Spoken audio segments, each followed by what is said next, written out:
Šrek! Jesi dobro? Fantastično. Nikad bolje bio. Moram ti nešto reći. Ne trebaš mi više ništa reći, princezo. Čuo sam i previše prošle noći. Čuo si što sam rekla? Svaku riječ. Mislila sam da ćeš shvatiti. Shvatio sam ja sve. Kao šta si rekla, ko može voljet ogavnu i ružnu zvijer? Ali mislila sam da ti to neće biti važno. Da? Vidiš, važno mi je. A, baš u pravi čas. Princezo, evo jedne sitnice za tebe.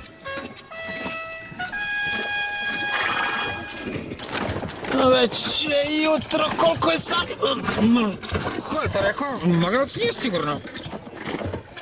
Princeza Fiona. Ka šta sam obeća, a sad potvrdu na sunce. Dobro, Ogre.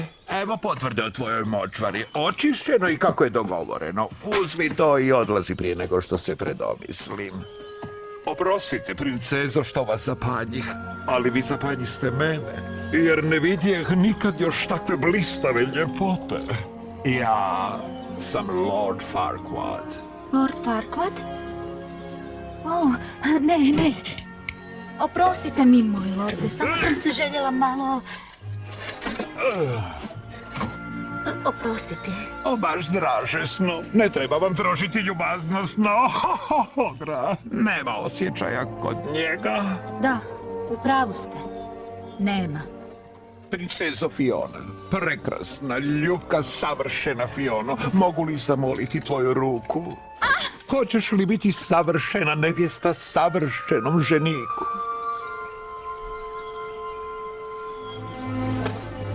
Lord Farquaad, pristajem.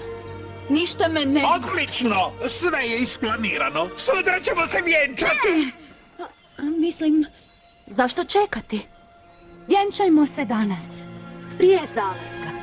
O, nestrpljivi smo, jeli? Imaš pravo, što prije to bolje. Toliko toga treba učiniti. Hrana, torta, orkestar, popis gostiju. Satniče, privedite neke goste!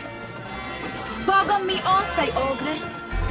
Šrek, šta to radiš? Puštaš je da ode? Da, pa šta onda? Šrek, ima nešto što ne znaš o njoj. Ja sam s njom razgovarao sinoć i ona je... Da, znam da ste razgovarali sinoć. Već ste ka kumovi, jel da?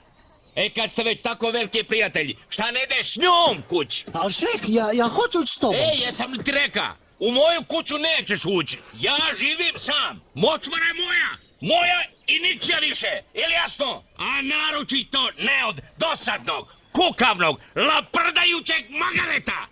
Ali, ja sam mislio... A šta si ti mislio? Pa krivo si mislio. Šrek...